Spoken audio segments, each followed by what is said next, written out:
ये कहानी है भाग्य लक्ष्मी की। एक समय की बात है, लाजपत नगर के गांव में श्यामलाल नाम का एक छोटा सा व्यापारी अपनी पत्नी रमा और बेटी चंदा के साथ रहता था। श्यामलाल का कोई बड़ा व्यापार नहीं था, पर जितना भी था उतने में उसका घर अच्छा खासा चल जाता था।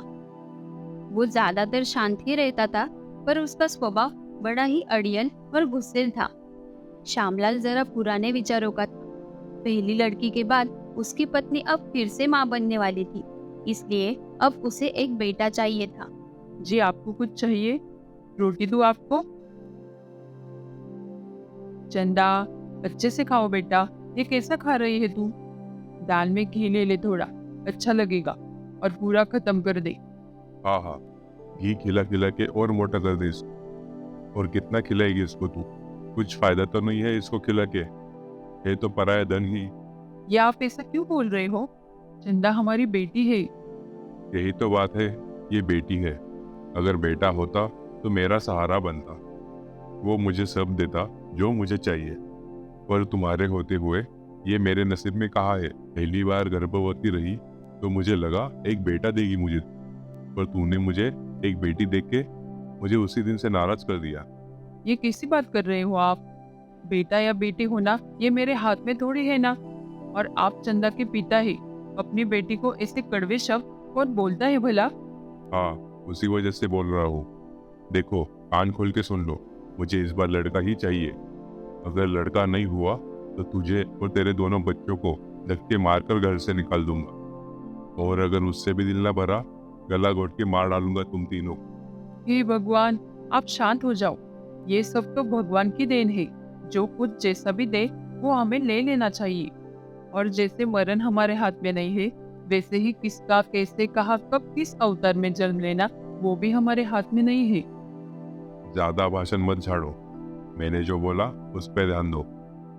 इनको भी मेरे ही नसीब में आना। ये बोल के श्यामलाल वहां से निकल गया, पर अपने पति की बातें रमा को बुरी लगी। उसके बातों से वो दुखी होकर रोने लगी। अगली सुबह रमा बैग लेके अपने मायके जाने के लिए निकली। जी सुनते हो, मैं मायके जा रही हूँ। मेरे भैया मुझे लेने आने वाले ही। मायके? इतनी सुबह सुबह क्या काम है तेरा? जी कल बताया तो था, माँ की तबीयत ठीक नहीं है। घर की देखभाल करने के लिए से मेरी मदद की जरूरत थी, तो भैया मुझे लेने आने वाले ही। हाँ ठीक है, जा। और अब मेरा बेटा लेके ही घर लौट। और अगर अब बेटी हुई तो उधर ही रहना, अपनी शक्ल मुझे कभी मत दिखाना। अच्छा ठीक है, तो मैं जाती हूँ। अब आप यहाँ अकेले शांति से रहो। और हाँ, घर का सारा काम अपने आप करने की आदत बना लो। क्या पता मैं फिर से वापस यहाँ आती हूँ या नहीं। रमा वहां से अपने मायके निकल जाती है। हे भगवान, इस बार तो मुझे बेटा दे दो, आपकी बहुत कृपा होगी। अगर मुझे बेटा हुआ ना तो मैं आपको 56 भोग के प्रसाद चढ़ाऊंगा, वादा है मेरा। रमा अपने मायके गई थी, पर पति के बातों से वो बहुत उदास थी। अपने बहन को ऐसा उदास देख रमा के भाई जितेंद्र को कुछ तो गड़बड़ लगी। उसने रमा से उसकी उदासी का कारण पूछा। रमा, क्या हुआ बेटा? तू इतनी उदास क्यों है? जब से आई है तब से देख रहा हूँ, शांत शांत लग रही। अरे कुछ नहीं भैया, मुझे कहाँ कुछ हुआ है। मैं तो बहुत खुश हूँ। अच्छा, अपने भैया से झूठ बोलती हो? देखो रमा, तुझे मैंने अपने गोदी में खिलाया है। तेरा बड़ा भाई हूँ मैं, तुझे तुझसे ज्यादा जानता हूँ। हाँ मामा जी, माँ झूठ बोल रही है। माँ और पिताजी का झगड़ा हुआ है। पिताजी माँ को बहुत डांटते हैं। और उस दिन तो चंदा, तुझे कितनी बार कहा है कि बड़ों के बीच में नहीं बोलते। एक बार बोलूं तो तुझे समझ नहीं आता। जाके पानी लेके आ। अरे अरे, तू उसे क्यों डांट रही है? वो तो बच्ची है, मन की सच्ची है। जो देखा वही बोला उसने। चल अब जल्दी बता, क्या हुआ है तुम दोनों के बीच?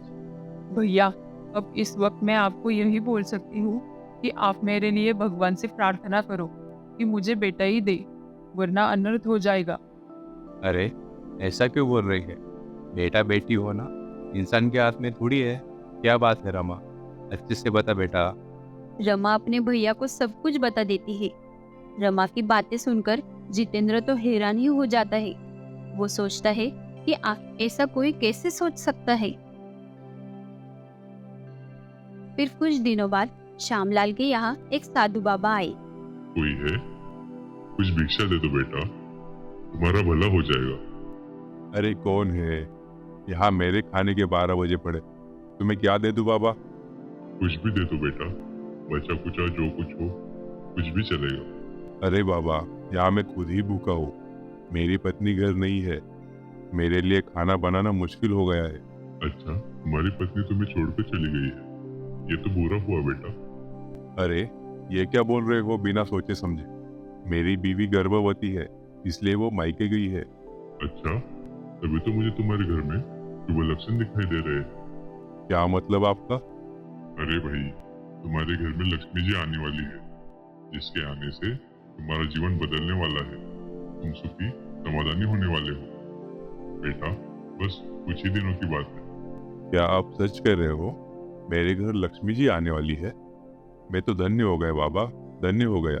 हाँ, पर ध्यान रहे, उसकी आंखों में कभी पानी नहीं आने देना, उससे संभाल के रखना, कभी किसी चीज की कमी नहीं होने देना।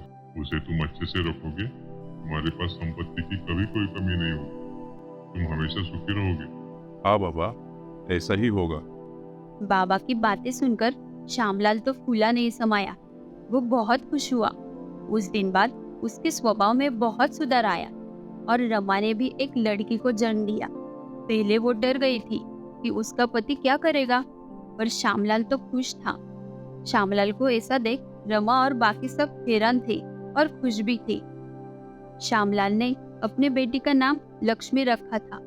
वो अब रमा से भी बहुत प्यार से बातें करता था, शांति से बातें करता था। रमा भी श्यामलाल के इस परिवर्तन को देखकर बहुत खुश थी और ऐसे ही कुछ साल खुशी खुशी बीत गए। दोनों बेटियां बड़ी हो गई। श्यामलाल ने चंदा की शादी एक अच्छे लड़के से करवा दी, पर वो लक्ष्मी की शादी के लिए मना कर रहा था। लक्ष्मी बेटा, मैं तुझे अपने से कभी दूर नहीं करूंगा, तू तो मेरी भाग्य लक्ष्मी है ना, मेरी प्यारी बच्ची। बस ऐसे ही बोलकर श्यामलाल हर बार लक्ष्मी की शादी की बात को टाल देता था।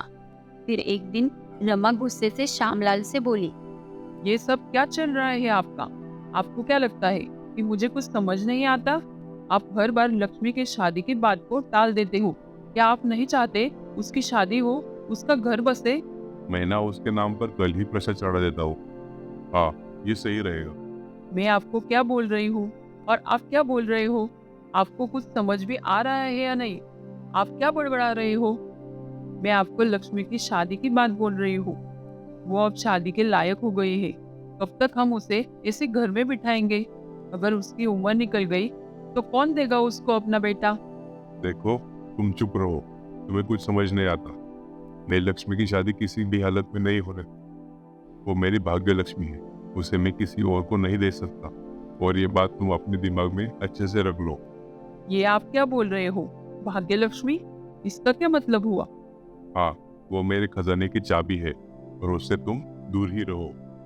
श्यामलाल की बातें रमा को कुछ अजीब लगी, पर श्यामलाल से बहस करने से अच्छा वहां से निकल जाने में उसने भलाई समझी। फिर एक दिन रमा का भाई जितेंद्र घर आया। क्या जीजा जी, कैसे हो? बड़े खुश लग रहे हो। अरे मस्त हूँ मैं, कल लक्ष्मी जी की पूजा है ना, उसी वजह से खुश हूँ। अरे हाँ, आप हर साल लक्ष्मी जी की पूजा करते हो, भूल ही गया। पर अब आपको अपनी लक्ष्मी की सोचनी चाहिए, उसकी भी अब उम्र हो गई है। बीवी क्या कम थी, अब उसका भाई भी मेरा सर खाने लगा। वो मेरी लक्ष्मी है, उसकी शादी मैं करूं या ना करूं, उससे तुम्हें क्या भाई? तुम चुपचाप रहो ना, काहे दिमाग की चिंदी कर रहे हो?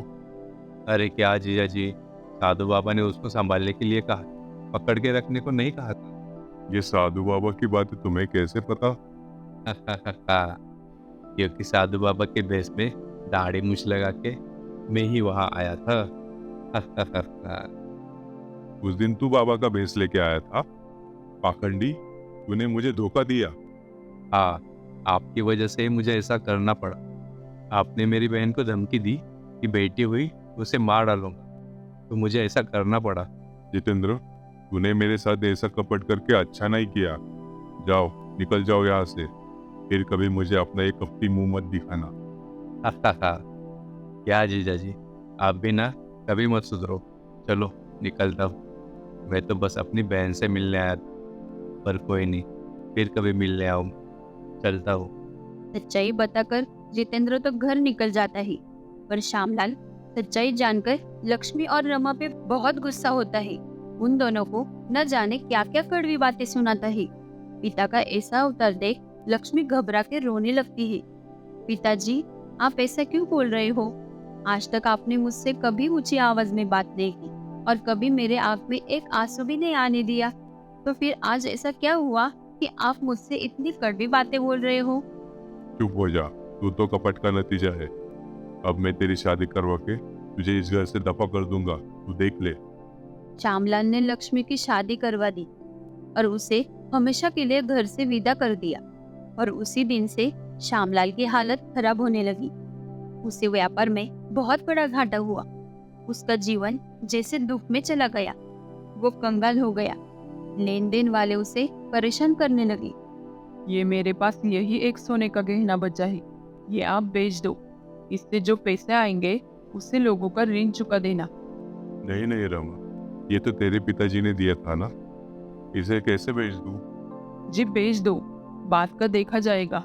आपके दोनों बेटियों ने भी अपने खुद के गहने बेचकर पैसे भेजे ही। क्या मेरे बेटियों ने अपने गहने बेचे, और वो भी मेरे लिए? रमा, ये मुझसे क्या हो गया?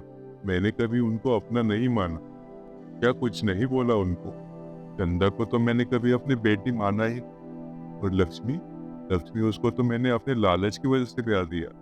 कैसा बाप हूँ मैं तो बाप कहलाने के लायक भी नहीं हूँ। मुझे मेरी बेटियों की माफी मांगनी है, मुझे उनके पास जाना है। ये सब मेरे बुरे कर्मों का फल है रमा, बुरे कर्मों का फल है।